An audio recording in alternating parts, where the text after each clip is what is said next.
Hunter Bus to Journey Onward by Master Atlan, Chapter 77. Why this continued? Pure Nikos, the perfect girl, the warrior and a huntress. Everyone expected to take the victory and claim the championship. Apparently, just because she won some fights back in Mistral, that guaranteed her victory for the rest of her life.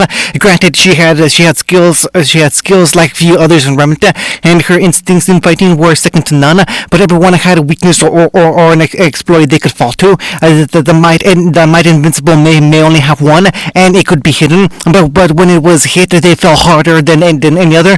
Suikatsu Hozuki, Orochimaru's disciple, loaned to her and her team while they were undercover here at Beacon. Apparently, they had been able to sneak into a shade with the help of a medical officer they had from Elysium that forged their documents. He seemed unremarkable and totally unmotivated, but his ability to turn into liquid and avoid physical contact was astonishing. He and his team were very busy doing work on their teammate at her behest to Orochimaru. So he might be distracted, but if she told him it was time to act, she was sure he would come to call. Yang Xiaolong, a powerful hand-to-hand fighter that had a semblance that pushes her physical skills into overdrive once she received enough damage. One of the problem children that had been thrown in her side along with her friends over the last few months. They attempted to disrupt and intervene in the plans, even though they had only done enough to be considered a mild inconvenience. The girl was sturdy and smarter than she appeared, but she was also reckless and charged into fights, relying solely on her physical capability. She rarely ever thought things through in the moment, which meant her passion could be used against her if the methods were right. Goddess Sabaku, another majesty of menagerie. At the White Fang, that the White Fang had failed to sway into fighting their cause. Honestly, she wasn't sure if she should be enraged by the fact one of their folk heroes slipped away and joined their enemies, or relieved that there wasn't another silly, undisciplined fool storming around because they had power they could barely control. Although unlike the others, this man had honed his abilities along with his skills as a huntsman, which made him a far more dangerous foe than the others. His semblance, the ability to break down most forms or matter and wield the particles at will was similar to her own ability, which meant that she had to keep an eye on him. Sun Wukong, something of a crowd favorite due to his bright, energetic personality and the fact that he never seemed to button his shirt. He was part of the group that charged the docks the night Roman and the White Fang attempted to raid it. And she remembered Roman telling her that one of the faunus that attacked was throwing his shotguns around, but it was no big deal for him. But now, after witnessing the boy fight for herself, she could understand why he was able to press Roman so effortlessly. He was strong, but she couldn't see him as a kind of threat she would need to concern herself for. Mercury Black, her loyal apprentice and extremely capable assassin that followed her instructions to the letter. He wasn't blindly obedient or fanatical like Emerald was, and she knew his loyalty didn't come from wanting to see her succeed. But as long as she gave him a purpose and a job to do, he would follow through with it without question. Sasuke Uchiha. Now this might have been the biggest surprise of the tournament so far. The descendant to one of the Remnant's largest black marker was now the dark horse of the competition. No one had anticipated that Uchiha would make it this far into the tournament, and the fact he fought alongside and was friends with the faunus shocked some folks on the internet. If she was being honest, she was also quite shocked herself. She knew he was a capable fighter from the reports of his fights against their forces, but she was furious that no one in her network of information could have informed her that his semblance allowed him to temporarily copy others' abilities. No matter how she looked at it, that semblance would only be bothersome. And Penny Peldana, Atlas's dirty little secret, on the outside, she could only be seen as a quirky, fun girl capable of taking on a team by herself. Before she had access to Ironwood schematics, she had only thought the girl was one of Atlas's strongest in a generation. But now she knew it was all just an equipment test at best.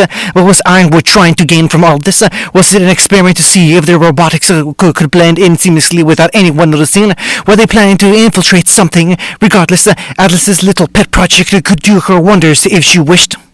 Cinder's full lips settled into a satisfied smile as she laid back in her bed and tapped her foot against the eight profiles on her scroll, where the finalists in the entire world would be staring at to win the whole tournament. But by her hand, they would be the pieces she used to declare checkmate on everyone. While she should have focused solely on the plan ahead, Cinder couldn't help but let her thoughts drift for a moment. Once again, she felt a pang of yearning and desire deep in her being to feel whole. With a shuddering inhale, the raven-haired woman raised her hand before her face. A faint flame danced and flickered across her palm and reflected in her amber eyes. So much power, so much potential, and it wasn't even complete.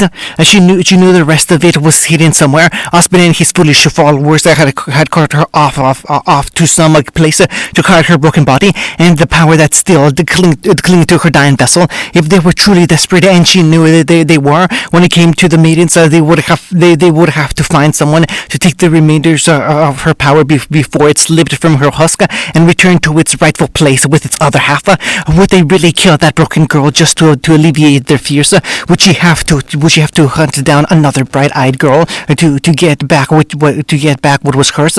They were going to look for someone strong and noble and trustworthy. In truth, they were only interested in someone naive and willing, and whom they could manipulate and twist to follow their whim. And if they had to pick from the stock here at Beacon as quickly as possible, then the top choice would be Hunting. Pierre, you still there? You feeling okay? Nora was bent down in front of Pyrrha and looking directly into the redhead's eyes as she had been drifting off in her daydream. You've just been sitting there quietly without saying anything. You didn't even answer when me and John called you. The shorter girl tilted her head curiously. Are you sleepy or tired or nervous or something? Pyrrha looked up and saw John and Ren also watching her with slight worry on their faces. She shook her head. I'm fine. Just a bit dazed. Are you hungry? Ren asked, already in his apron and had a frying pan in his hand. You need a proper meal or nutrition for the match tonight. You can rely on me. Ren, your personal cook, is here to help you. Thank you, but no. Are you tired? I noticed you were a little restless last night while you were sleeping. She was. Pierre felt a cold grip around her insides at the idea that they could see something that might be wrong with her. John pulled out the pillow and fluffed it and... Do you want to take a quick nap? I'm not sure that's a good idea. Rim popped up as he was already pouring into a cookbook. Taking a nap after a meal stopped it from properly digesting.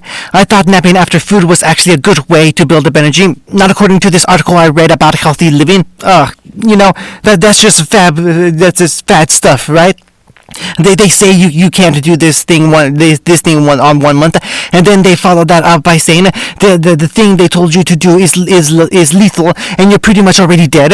You wouldn't be saying that if you took notice of calories you started to gain. Are you saying I'm fat? Pierre watched John and Ren back and forth, devolving to random lifestyle jabs and fat followings. Watching them bicker and argue like that did lighten her mood for a moment before her smile slowly slipped away against her will. Are you nervous about tonight?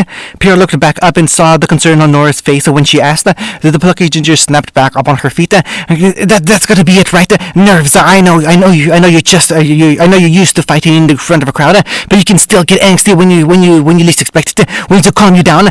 Scented candles, bubble bath, and smelling salts, and some private time with Dr. Showerhead. Nora's efforts to calm her teammates down were ultimately conflicted with the panic and screaming. If I need to give you a massage, then so be it. No. John and Ren quickly stepped in and swept Nora off of her feet. They kept a tight grip as the tiny but deceptive rowdy girl started to thrash in their arms. None of your massages, Nora. Remember what happened last time? John's back continued to pop at random intervals, and Kiba says he can still taste purple on rainy days. I've got better since then. I've been practicing, and now I can get the whole rainbow if I try. No means no, young lady.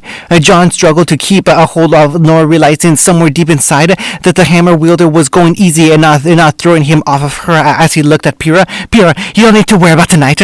Ren nodded. They're only going to be doing the quarterfinal eliminations tonight, with the semifinals and quarterfinals occurring tomorrow. There'll be plenty of time to recover and plan for the next fight. Plus, you don't have to worry, nor when slack and lounging in the grips between her friends. There are a few tough cookies we got to deal with, but come on, she shrugged. You can totally beat them. Whoops their fannies, sweep the legs, crash them beneath your heel, and even if you don't win, which you totally will, it doesn't matter. John smiled reassuringly as his partner. We'll come back here, sleep in, and watch movies all night. No matter what happens, we'll be here for you. They were right. If she wins, they'll be here to congratulate her. If she lost, they'd come to console her without hesitation. No matter what happened, she was sure her friends would be here for her, will be here by her side. But what if they greeted her and she wasn't herself anymore? With a shaky breath, Pierre forced a smile and nodded. Thank you so much, everyone. I'll do my best. They smiled and talked between each other as Pierre tried to keep her mask up. So what are you trying to talk to me about? Ruby texted me a minute ago. John said she wants us all to meet up and eat before the matches tonight, like another celebration, I guess. The scraggly blonde chuckled. One for making it through the quarterfinals and another for making it to the singles. Man, at this rate, we're gonna have parties through the entire week. Nora scowled. I'm telling you, something fishy's about this. I think they're just trying to scout talent and get a feel of us before the match tonight. Sneaky kids, but I gotta respect it. Nora, enough with the detective bit. They're not spying on us. Hunting, Weiss, no spying on our friends tonight. Hey, there's boiled with indignant anger. Why are you singing me out? I didn't even say anything. You didn't, but it seemed safe to assume. Blake shrugged. I mean, you brought up the idea of spying and analyzing people before. We met Sun because you wanted to check on the incoming Vecchio students. After all, that was a long time ago, and for a totally different reason. Weiss rationalized and tried to keep her elegant composure after outburst. Back then, I merely suggested a tactical surveillance of the incoming students so that we could better observe our sister schools' rivals and what they had to offer. That doesn't quite seem necessary now, considering we know all of the finalists to some extent. So as well as the fact that we can check their previous fights over if we wish to plan for upcoming fights. Then spine, as you also blatantly call it, is totally unneeded. Ruby, Blake, and Yang all seemed doubtful of her claim as they looked between each other. Yang shook her head. Seems like a lot of words for I won't spy on our friends. Oh, for the love of fine, I won't spy on our friends. The ivory-haired girl turned her nose up and harumphed. Why are you making it out like I'm the villain here? Weiss, you're not the villain. You're our best friend. Ruby leapt over to embrace her third partner, but was stopped when a pale hand pressed into her cheek and held her arm's length. It's okay. Every group of friends needs the shady, morally gray member who is ready to make the choices and decisions that cause the others to go squeamish. Yeah, Yang nodded emphatically as Weiss's eyes turned spiteful. Everyone needs a token evil teammate. You think I'd be shoehorned into the spot considering I'm wearing black and my past? But nope. Blake seemed to be enjoying the sight of her friend's silent fury. Way to break the mold, Weiss.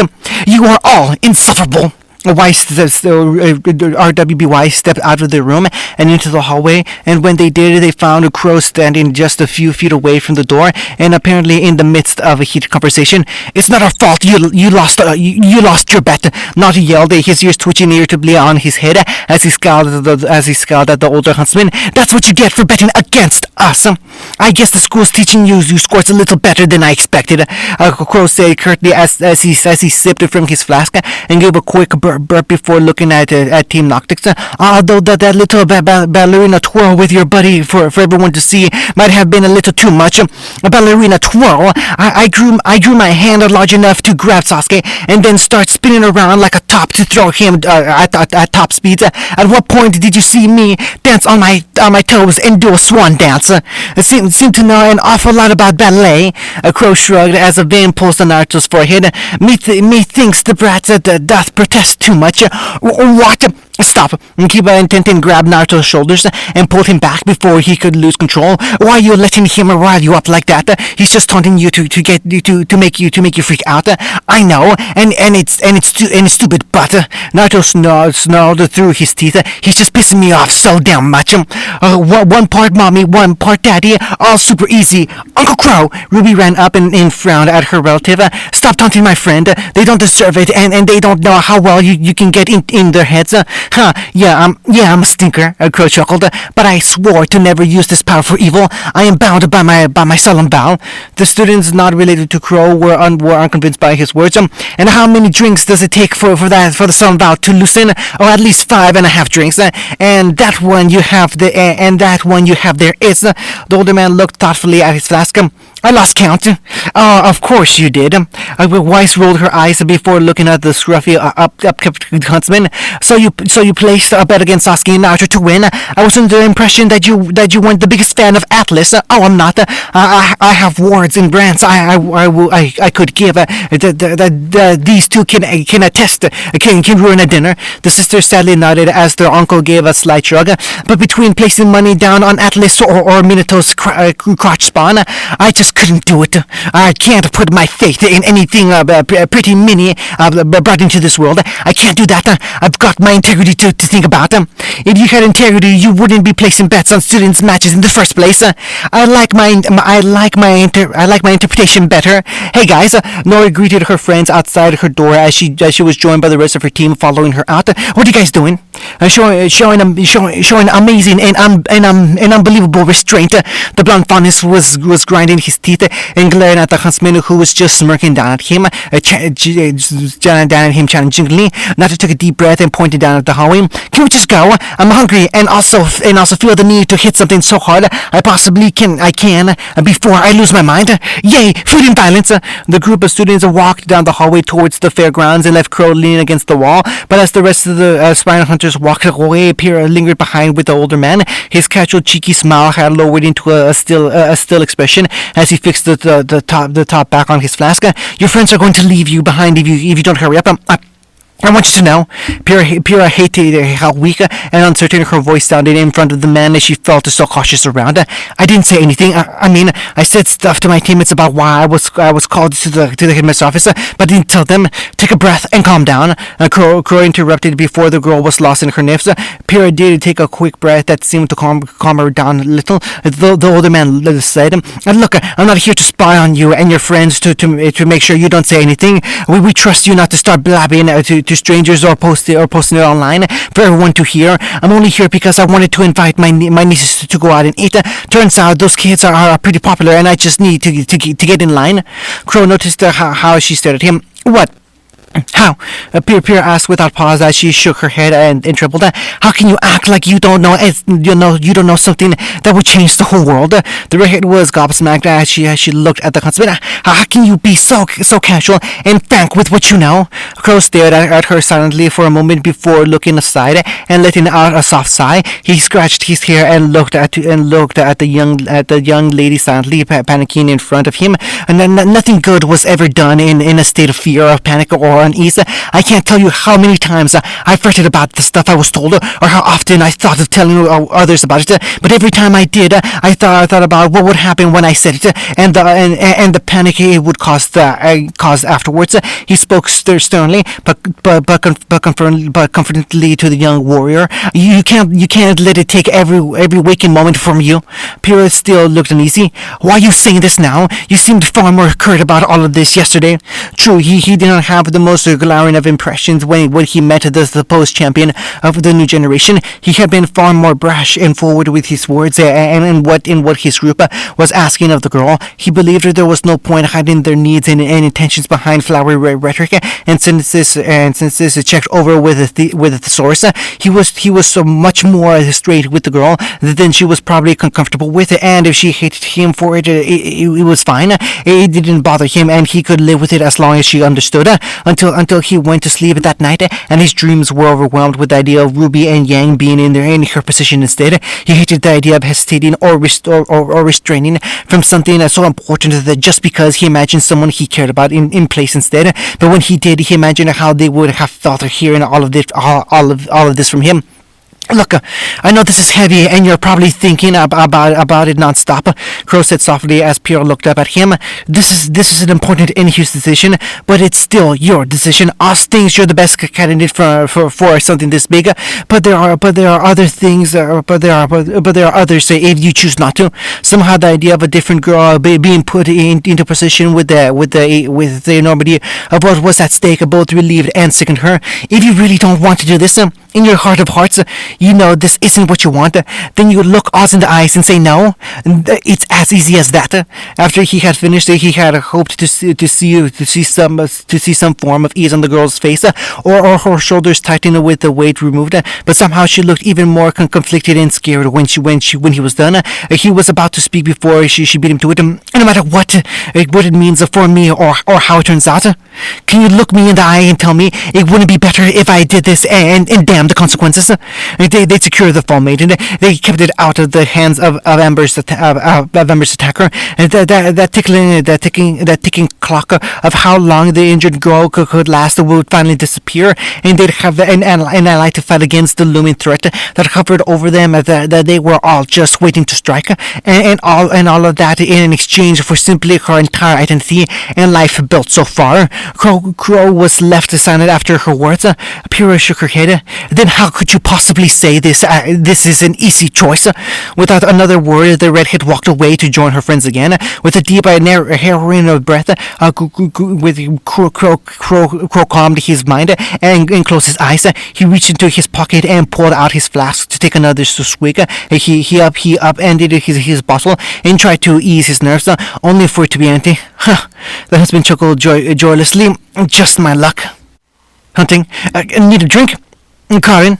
The untidied redhead slipped out of her trance.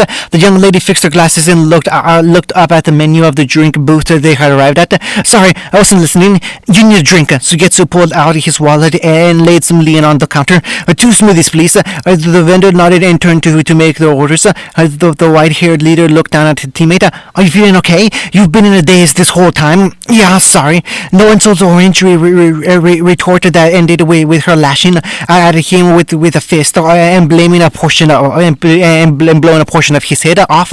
She was definitely off of her game, although maybe he should be happy she wasn't causing a scene by popping his head like a fresh grape. With a deep groan, he looked down more intently at the girl. What is it that's bugging you, Ichigo? Of course, that's what this was about. After what they had been doing for several days, now it was no shocker those horrors were weighing on her. When the owner came back with the drinks, Sugetsu took them both and handed Karin hers.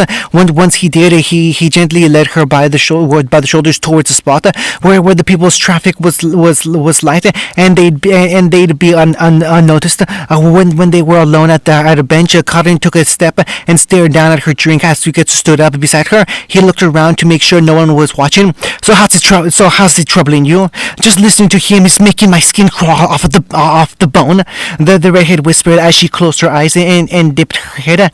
I mean, he's supposed to be getting stronger and more resilient with each session, but he still screams. Somehow we still have ways of making him scream. They weren't exactly gifted hands in the art of enhanced interrogation, so whenever they hit a blockade in what they knew what to do, Orochimaru would contact them and advise them on what they could do next. The man had spent very many years studying and learning how the body works, and even more morphing into a grim was still capable of experiencing those horrors. Sugetsu paused for a moment and contemplated on what he should do before resting a hand on Karin's shoulder. When she didn't react in disgust or attack him before touching her, he realized he could continue to try and help her. I'm sorry, we haven't been there to help you as much as as much with this. So you and I had to get through the doubles because because it was demanded of us, and we promised to take over some of the work and give you a much deserved break. While he was helping Kari unwind from her part in their unspeakable acts against her friend, Tayuya was picking up the slack and doing what she could. She had put in her earphones and raised the volume as high as possible to drown out Jugo's cries of agony. By the look on her face, when they left, it wasn't as effective as she had hoped. The break really doesn't mean much, considering he'll still be there waiting for us when we come back. Karen grimly whispered, having enough sense in her days and not to mention many particulars or specifics while they were in public. We were charged and given this job to watch over him, make sure he's safe while outside with people, and see how he reacts. It was always a pain in the ass, and I know we all have moments of it we wish we could forget, but we did it. But we did it well. He trusted us. Sometimes we didn't even need Kimimaru's recordings to calm him down. So why did we suddenly have to start doing this to him? So Getsu knew why, and he knew Karen did too, because Orochimaru told him to do it once they had passed the qualifier, or when their leader gave them an order. They knew better than to voice any kind of complaint or hesitation about it. And so, despite their reservations and problems with intentionally hurting Jugo like this, they continued to do so until Orochimaru decided otherwise. Karen, because Sender asked him to do it, and she has plans that should be the end of all of your complaining. Suigetsu and Karen panicked and nearly jumped from their spots. They stayed still though when they realized that Mercury and Emerald were standing just around the corner, eating popcorn and acting as if they were actually taking in the fun of the affair. Emerald spoke quietly, but with the edge in her voice. If Cinder asks something of that snake, and you still lemmings, then they consider it an order and fulfill it as fast as you can, because she's being nice, acting like you still have a choice when she can just as easily crush all of you and make you do it anyway, and she will do it without a second thought. The dark-skinned girl tossed some kernels in her mouth. It's just easier using you guys with all your limbs still fully functional. You act like she's some deity that can strike us down at any second. Karen gripped her cup a little tighter as she contained her frustration. But if she knew what it was we were making at her request, she wouldn't be so high and mighty. She knows exactly what's cooking up while you put your buddy to the knife.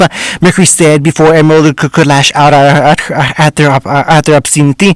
That's the whole point. She wants something big and scary, and you losers have to have the best access to a big scary freak of nature. The assassin casually chomped on some popcorn with an open mouth. Now you think we're exaggerating with what Cinder will do if you don't listen to her, but trust me, we're not. Just go contact your friends and ask them how she was able to keep them the rowdy animals and that mangy pickpocket in line when things got loud. I promise you it didn't happen just because we talked her up or anything. So Suigetsu and Karen looked between each other. How the hell did you even end up working with a person like that? Emerald scoffed. Well, unlike you, getting drafted off of the streets of ruins and workhouses, we were sought out. Cinder wanted our strength and skills, so we offered it, and we didn't fight anything like a god. She smirked, knowing that Elysium members were wary expressions, because we saw her take down something that would crush just about any other obstacle you or anyone here would fail against, and we had a hand in helping her do it. So take our word, keep doing what you're doing, and wait for her to give the signal. Mercury tossed his bucket into the trash as they walked away. It'll all be worth it when the time comes. Suigetsu stared them down as they walked away. While Karen quietly calmed her nerves as they sat in silence. They once again had to curse their fate for getting them stuck with these people and their whims. Hunting, I haven't seen Joe in a while. I wonder where he went. Jugo, Yang racked her brain. Oh, you mean that big silent guy you made friends with? Ruby nodded. Yeah, I wanted to hang out with him a little more before the tournament ended. I wanted to eat cotton candy and play games. Then I could buy some special breads they're selling just for the Battle Festival that we could feed the birds. Oh, ain't that the perfect date imaginable? Shut up! Ruby groaned as her teammates and friends all laughed at her expression at her expense. The hooded girl frowned and looked ahead wistfully. I just wanted to hang out with him a little more before he headed back to Vacuum. We don't have much longer before everyone heads home. Oh wow, she's right. Naruto said. I totally forgot. Most of the people here are just exchange students until the tournament's over and they go home. Ren nodded. They've been here for the better part of a semester in which we've gotten used to speaking with them and having them around. And once the festival is over, they'll be on their way back to their own schools. And on one hand, we can finally have more space at the cafeteria instead of getting there as early as possible to save seats. Blake mentioned before, softly shrugging her shoulders. But on the other hand, we're going to have to say goodbye to some of our friends soon. Things are going to be a lot less fun without Sun and Neptune around. Penny's going back to Atlas when this is over. Ren, we have to go around run with Lee before he leaves. I think this time I can beat him just to be sure. You need to bring that taser along. I'm not doing that, Nora, and I really don't want to chase after you two while you're leaving imprints in the concrete. Tintin noticed Kiba's downtrodden expression and petted. He said, "You and Neon had your talk, right?" Yep, the two boy sounded dejected as he put his hands in his pocket. We'll still see each other before she leaves, but it was fun while it lasted. The idea of all their new friends leaving after making themselves a part of their everyday was a solemn thought. This was supposed to be their time out to celebrate how far they've come, and yet now they left themselves saddened that many of their friends were going to leave. Yang looked around at her friends and smiled. Hey, we didn't come all this way to Sokka. I know it sucks, but cheer up a little, okay? The blonde wrapped her arms around her partner and her sister before looking between everyone. I got an idea. How about when the festival's over and done with, we go out and celebrate one last time with everyone? Another party? Why sighed and rolled her eyes. How did I not How did I not see that coming? 'Cause you're born, Ice Queen. Yang quickly retorted and chuckled at her friend's argumentative squawk. I'm serious. There's supposed to be a closing ceremony for the entire festival on Sunday, right? So how about that day, after the tournament is over, we get everyone together one last time and have a farewell party, a big bash to celebrate everything we did together before we say goodbye? Hey, that sounds like fun. John perked up. I think that's a great way to send everybody off. Yes, Emerald nodded quickly with a small smile. That sounds perfect. It sounds expensive. Yes, Wise agreed and eyed her blonde teammate critically. Just so you know, I'm not paying, nor can I pay for it anyway. Oh, no need. Yang said confidently as she pocketed her own chest, as she poked her to her own chest proudly. Because when the Battle Festival tournament champion walks into the restaurant and asks if they'll host our party, they'll be begging for me to eat there. Free publicity and attention from the most popular aspiring countries in Remnant. Who wouldn't want that? I'm so damn conflicted right now. Naruto said while grinding his teeth. On one hand, it's really sweet that she wants to hold a party for all of us to celebrate our friendship and bonds, and on the other hand, I just want to rub her goddamn smug face in her defeat. Hey, I'm trying to make it work for everyone. The brawler frowned angrily before throwing out her arms. I mean, I'm the only one of us that could actually make that work. I'm actually so sociable and willing to push the point. If Pyrrha won, she'd have better connection, but she hates doing stuff like that. And are we supposed to rely on Sasuke charisma and charm to get us what we want? No offense. Sasuke shrugged. You're not wrong. So just trust me, alright? She smiled confidently. I'll handle everything when I win, and I promise that I'll be a fair and humble winner when I do. No one believed her. Hunting.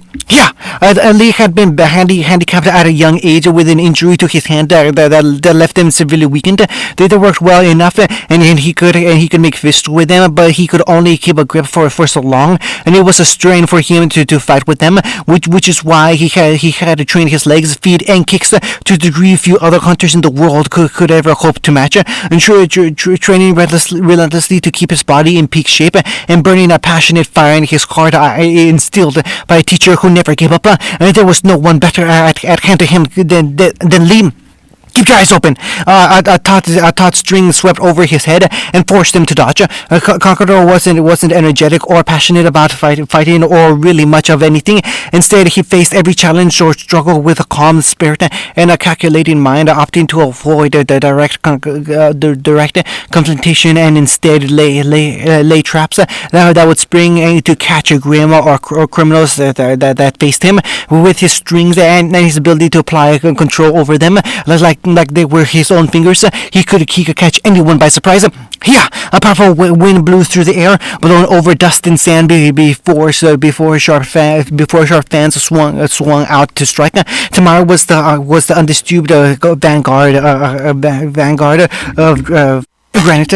She had a fire to match Lee's spirit and a collection in her fist and a collection in her fighting that worked alongside Conqueror. There was never any hesitation from her to jump into a fight and ended with the fear unlike any other. If there was something she wished to do, you could count on Tamari to see it to an end.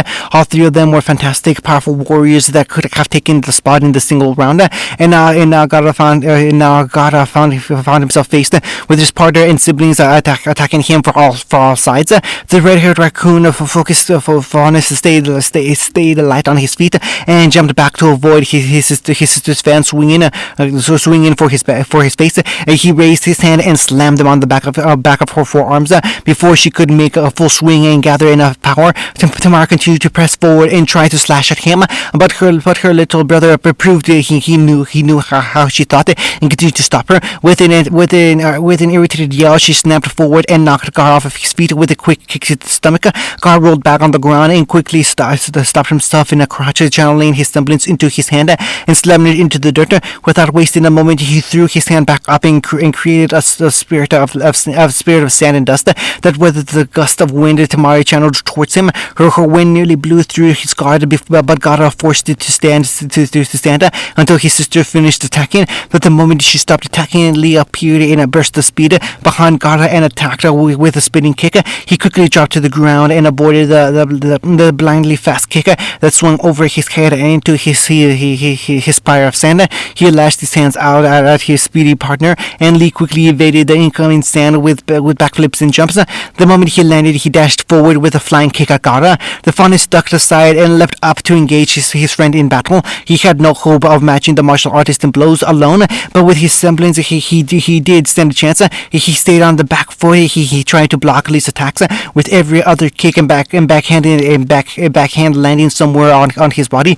Gara weaved a hand in dust around his partner when he's reeling up for an attack, and then launched him backwards with a snap of his hand. The moment Lee went flying back, Gara spotted a glint of light reflecting off a metallic string. He ducked backwards as Conqueror's wire slashed through his grave tendril and flew just centimeters over his nose. He somersaulted backwards onto his feet and started weaving his hand around wildly to counter his brother's incoming attacks. While he kept the string at bay, Tamara ran in from his side, and Lee dropped down from above. Gara dove to the side, creating several whips of dust and sand to guard and fight with as his team attacked. Lee and Tamari pushed forward diligently as Conqueror whittled away at his defenses until finally they broke through everything he had raised and defended himself. Yeah! Gara roared at the top of his lung, coating his entire body in a brown glow as the dirt and rock around him crumbled away. His teammates were blown away as the ground beneath them was crushed into dust and lifted out from underneath them. Lee, Tamari, and Conqueror quickly picked themselves up to continue, but found themselves surrounded by tendrils of gravel that were prepared to strike them if they made a move. Gara's glowing figure lowered his hand and looked between his teammates before his aura visage vanished away. I think that's enough practice for now. Gara, that was amazing. Lee sprung up to his feet and cheered for his partner as gave a bright smile and thumbs up. You have truly become an exceptional fighter in these last few months. You struggled far more to handle just me in our spars, but now you can hold all three of us back. I think we were trying a little harder. This fight would have gotten a lot crazier, Conqueror said as he sat up and leaned back on his hands with a small, proud smile smile towards his little brother. But you're definitely better now that you're willing to use your semblance. After everything I've witnessed here at Beacon, I can't think of this as some kind of stigma to be avoided. It's a strength and one I need to embrace if we're ever to face the challenges that cast a shadow over us. Gar covered his hand in aura once more and admired how it felt to be a little more in control of how his ability is used. I won't shy away from it anymore. You've come a long way. You've come a long way, kid. Tamara teased as she ruffled his red locks and nuzzled his ears before smiling. I'm glad you're going to be taking the win for us this time around. I'm still not sure it was a good idea to let me fight in the singles. Gar spoke with uncertainty. I'm sure any one of you could have taken that spot and done just as well. Lee shook his head. Nonsense! It has to be you. Kankuro laid back. I'm not doing it. Gar, shut up. Tamara chuckled and nudged her brother's shoulders to rile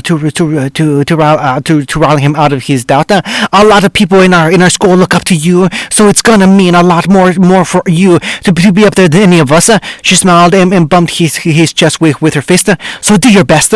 Gar felt privileged to have their faith and trust in his abilities. He remembered 2 years ago when they had a chance to enter the last tournament, and he had voiced against it because he didn't want to draw attention to his abilities.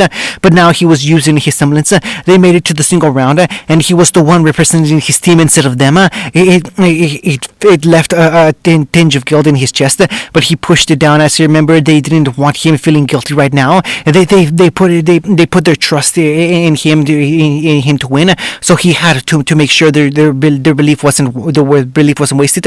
He'd win this tournament and make sure his team could probably hold that victory over their heads. Kangro closed his eyes and bask in the warm glow of the sun before smiling.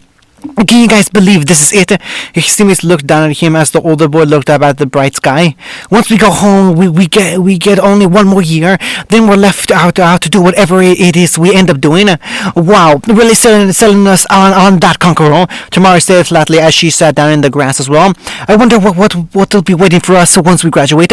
I wouldn't mind working together for a bit longer. Lee said while he started doing crunches while they relaxed. We've come so far together. I'm sure there's a lot more we could do.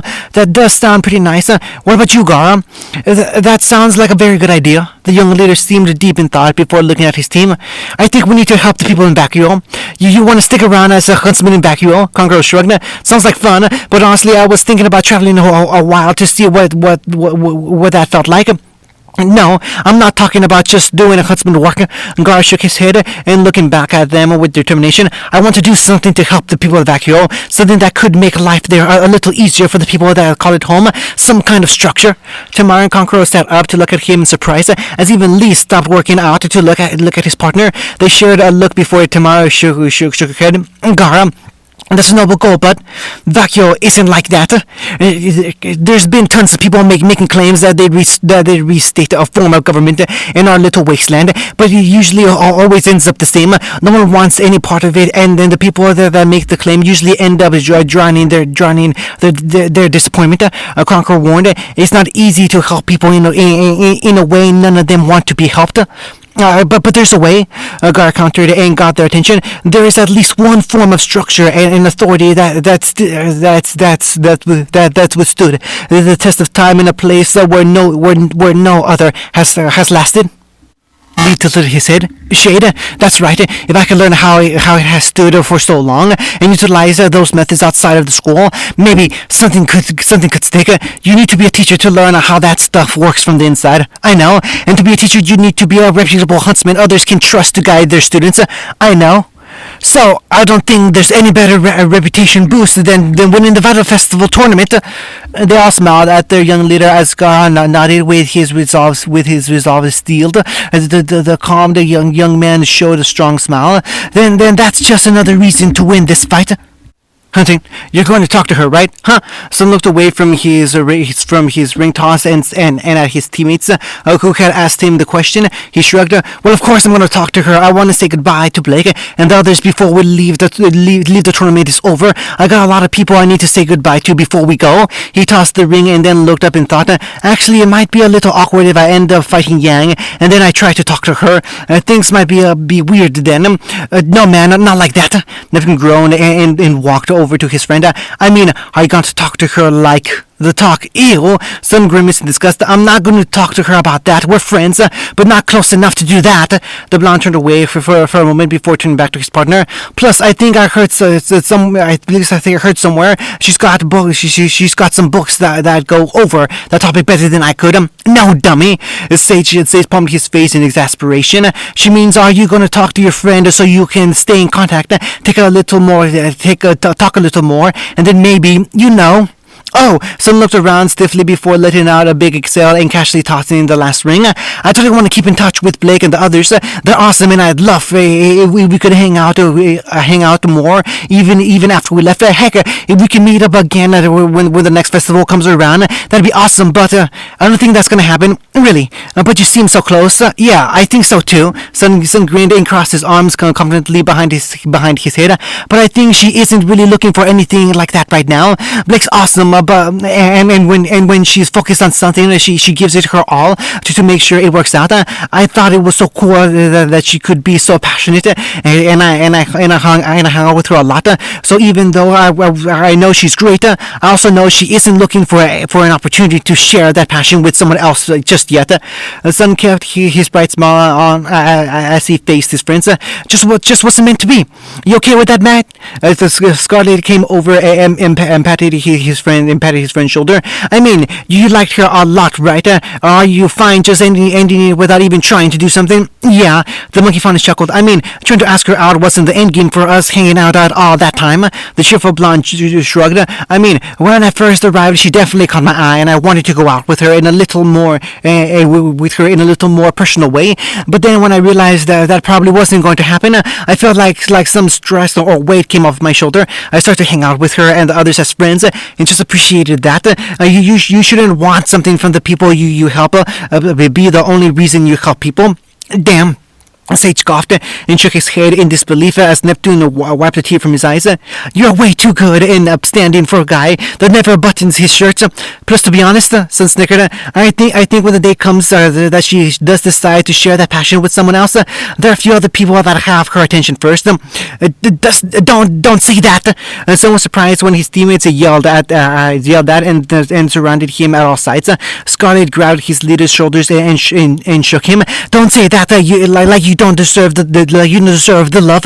You're like one of the best people I know. You'll find the special someone someday, son. Neptune cried. I promise. Thanks, guys. I mean, I didn't mean to say that like I'm a depressed, love-struck kid, but let them vent. Sage chuckled. Now, how about you let us treat you for a bit? You're gonna be scoring us the win. So whatever we can do to help, don't hesitate to ask them. Aw, shucks, guys. Hunting, you think we should tell Cinder those expendables are losing their nerves? They won't do anything, Emerald said confidently. They can doubt and moan as much as they want, but they know better than to go against the wishes of their creepy sex offender boss. God, I'm so glad I'm not the only one who thought that. Mercury sighed in relief. The way he skulks around in those baggy clothes and walks with a cane, like he's a pimp. I know he sells their bodies for missions and jobs and stuff, but he's taking the subtlety right out of the window, looking like that. I think I saw him lick his lips once in that genuine perverted way that scares the hell out of me. The two shared a quick laugh at the disturbing image of the creepy man looming over his followers like that. Emerald chuckled wholeheartedly and wiped a tear from her eye before she noticed how close Emerald was walking by her and shuddered. She roughly pushed him away with a scowl. Stay out of my personal space. Oh, come on. Are you still angry at me because Cinder said I should go to the single round? Emerald didn't answer, but the way her brow lowered and the irritation on her face grew more pronounced was enough of an answer for the assassin.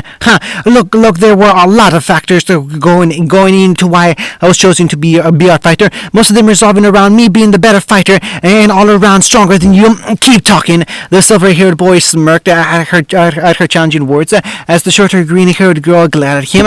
I'm sure the tournament would be willing to switch out our teammates participants when they hear you've come down with a terrible case of sliced neck. Man, I love it when you talk dirty. Emerald looked ready to pounce on him, and not in the way not in the way Mercury would like. But before she could tear him apart, like a ravenous animal, the scroll in her pocket vibrated. The dark-skinned girl clicked her tongue and fished it out in irritation. Before that expression changed when she saw who it was from. It's in her. What's it say? She wants to meet up before we get called for the fight. She says we have a plan to go over. Any details that we can go off on? Emerald stared at the screen for a few seconds. Her eyes widened in shock. They settled into a half-littered glee along with a knowing smirk before being Stan Mercury's way. You're looking at me like I always wanted, but I can't help but dread why. The boy grimaced. What's it say? Oh, nothing. It was something bad if Emerald was all sing-song like that. But I'm so glad you're the one we can trust with this mission. We expect so much from you, Mercury. God damn it. She trusted it. She turned it around on me. Hunting. So, have you seen the forum's response yet? Not personally. Sasuke blew on his noodles and slurped them up before looking at his friends. I'm getting an idea of context clues. Naruto and keep checking it on their scrolls and not saying anything, but their expressions get all pinched, so I know it's not good. Plus, the way you just asked me makes it sound like you were being gentle. The others had to admire the Chica deductive reasoning as the young man asked them. Am I close? Pretty much spot on, Blake mumbled as she looked her scroll over. The internet is reacting pretty much exactly how the internet reacts. It actually started off real nice. Nora, ever the voice of optimism, spoke up, and there were comments about how great you and Naruto will work together, and how this was a great stride forward for Remington. But then it was followed with very unflattering comments about you and Naruto. John's face contorted in disgust, and then it was argued with the people who made those comments, and then more arguing. Someone asking for nudes, and now it's like old age nasty with these people. And so I was right not to look it up. Sasuke pondered as everyone's response ranged from uncommitted groans to emphatic nods. Well, right then, I'm glad I avoided that as long as I did. Weiss turned to her friend. Is it true that people have been contacting you to do interviews and appearances?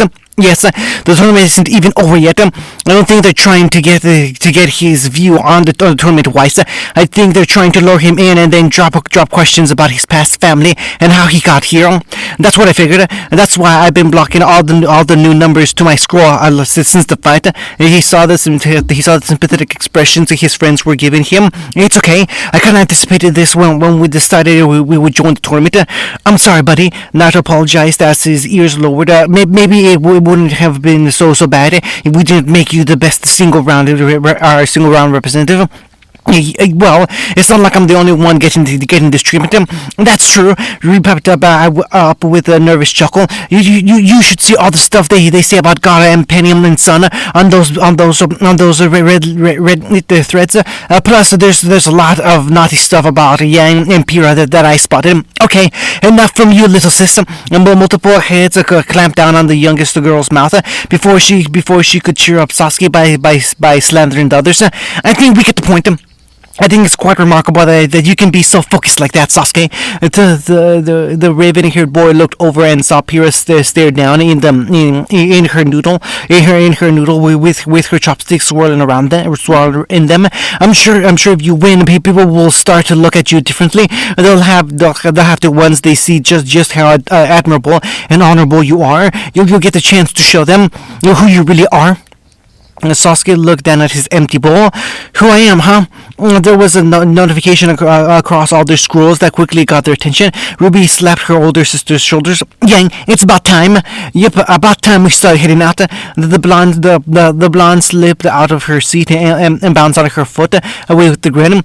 Can't be late to the big show. Come on, you two. Good luck, Pyrrha. No, leapt on her teammate and gave her a tight hug around her shoulders. The redhead looked distracted but smiled and squeezed her shoulder friend back.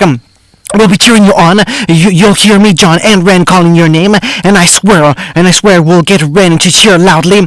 Thank you, Nora. I'll do my best. Tintin got out of her seat and hugged her partner tightly while wishing him luck. Akiba came over with a grin and knocked knuckles away with Uchiha as a sign of good faith. And finally, Naruto came over and raised his hand. Give them hell. Sasuke high-fived his friend and nodded. We'll be taking the victory, I promise. Hunting, you're the little lady going into the singles round, right? That is correct. I'm the average size normal girl participating in the fight tonight. We're expecting a lot, sweetheart. So here, young lady. The kind old man held out a pair of corn dogs for the young Virgo hunters to take. On the house, I don't have a house to put them in, but I'll thank you very much. Pierre thanked, giving her gratitude to the vendor with a bright, bubbly smile that filled his heart with warmth. She turned and offered one to her friend. Look, Seal, free confectioners, ma'am. I don't think it is wise to take free gifts and offers of food from vendors and patrons while you walk along the fairgrounds. The stern, uptight young Atlas student said while still standing at attention. Leave aside the matters of ethics. It would bring up to take bribes like this before the match. There are also chances that it could be tempered or poisoned in order to hinder your performance in the match. You think so? Penny looked down at the gifts she had been given before, tilting her head curiously at Seal. But it seems like such a shame to throw them away when they were given to me for free. Seal sighed, struggling to be realistic and logical in the face of this innocuous face that couldn't understand why things might be suspicious. Penny, even if these are just gifts given to you without any strings attached, you still shouldn't eat them. Seal tapped her finger against her wristwatch. If you eat those, it'll take some time for them to digest. Not enough time before the match are scheduled to start, and you need to go line up for them. If you eat those now, you only convince yourself for the match tonight. But I don't actually eat. I mean, you're right. When I eat these, they'll be sitting in my stomach and its digestive fluids, and I won't be able to fight my optimal capability. I'm in top form. Penny pouted and looked intently at her corn dogs before her expression brightening in realization. I know, you can have them. Seal backed up and held her hands up defensively. I'm not sure I should eat. Please, have them in my place. Penny gave a bright, beautiful smile that made Seal realize that she couldn't possibly be doing this out of ill intent or spite. I want you to have them as my friend. As the Seal bit her lip and tried to weather through her guilt before she sighed in defeat and took her corn dogs. Hoping for the best, that she clenched her eyes and shut and bit down into the offered treats. She moaned blissfully at just how tasty they were and dug into them as Penny watched her. Penny was happy that Seal was enjoying herself, and honestly, she was glad that she wasn't going to have to mimic eating and chewing just to make sure those gifts didn't go to waste. As Seal gorged herself on the food, Penny looked around once more and admired just how lively and wonderful the festival and people were. There was just so much celebration and joy coming off of these people for the festival. It was so much that if people experienced this level of excitement more frequently, she was sure the Grim Attacks Index would drop significantly around the world. It was while admiring how much beauty and life these people gave off that Penny resolved herself once more. She was going to stay here at Beacon, no matter the costume. She loved her father as much as she possibly could. She was grateful to General Ironwood and all the people that had helped to give her life. And Penny didn't want to experience the pain and sadness of feeling like being betrayed. Feeling like betraying these people, but she couldn't just go back. When she had been given the opportunity to participate in school life and come to Vale, she was ready to do Atlas proud before heading back home. But now that she had stayed here, seeing the people made her first friends and experienced things that she'd only ever dreamed of seeing for herself, she couldn't just go back to a life of isolation and limitation. Ruby was free and beautiful and experienced life every day that made her soar like a bird, and Penny wanted to be like that too. when this was done, she'd appeal to General Ironwood and Professor Ospin, and she'd do so in the only way that would for certain guarantee that she'd have to stay here in Beacon and Vale. She would offer to help the special girl dying in life support that General Ironwood was so keen on protecting. And when she did, there was no way she refused to let her stay. Hunter. Senator Neil, in disguise, stood outside the designation around Orochimaru had informed them to wait at. The mute criminal had silently voiced her argument that she could have easily just faked their appearance and then they could steal the appropriate vehicle. But then Cinder raised the point of records, per personal timesheets, and where a medical vehicle would disappear to after such a public incident. Cinder knew where her point was won when the silent girl gave a quiet, indignant pout. The Coliseum was booming with cheers and calls to begin. It was so loud that she was sure she could have heard it down in the city. And while she attempted to drown out the incentive clapping of the audience, she and her associate perked up once. They spotted the medical vehicle lower down and parked in front of them. Once it had settled, the young man dressed in his medical uniform exited the front seat and tipped his hat at the two ladies. You two look like you've been patient. I suppose you're our new responders then, correct? Why, yes, we are. Cinder slightly smiled as Neil stepped up and pulled the back doors open. She grinned mischievously when she found the two uniforms for them and showed them to Cinder. There were no problems. Oh no, we have dozens of ambulances stationed here in case of emergency. A little forging, a little falsification, and no one is the wiser. The young doctor snickered under his breath. People would just be glad that we had a team to act so quickly to such a heinous, vile act of unspeakable conduct, like what happened today. I knew Orochimaru's system was extensive, but I couldn't have believed that he had a trained doctor in his group as well. Cinder's eyes glinted. I'm sure he and Jugo were lucky to have your concern and discretion, Dr. Yakushi. The young gray-haired doctor pushed his circular rim glasses up his nose with his middle finger before smiling at Cinder Neil. If Master Orochimaru requests something of me, then I'm happy to oblige. If you need any other assistance, please do not hesitate to ask him. That is very appreciated, Cinder said as she turned around and stepped into the back of the ambulance. I wish Leonardo had someone like you in his employ back at Haven. It would have been much simpler to forge Mercury's health records without making up stories about his prosthetics. Well, in the future, please call me. The slimy young doctor gave an empty, hollow smile. I've been certified and have my MD in every kingdom. Benefits of forcing the hands of friends in high places. Again, Cinder had to marvel at just how perfect this was. Things were coming together nicely and so well she didn't even have to outreach. She undid the lace of her dress and started to change in the back along with Neil. They would be prepared for Mercury and Emerald after the show was done, and one step closer to bringing everything in Vale crashing down to ash. End of chapter 77.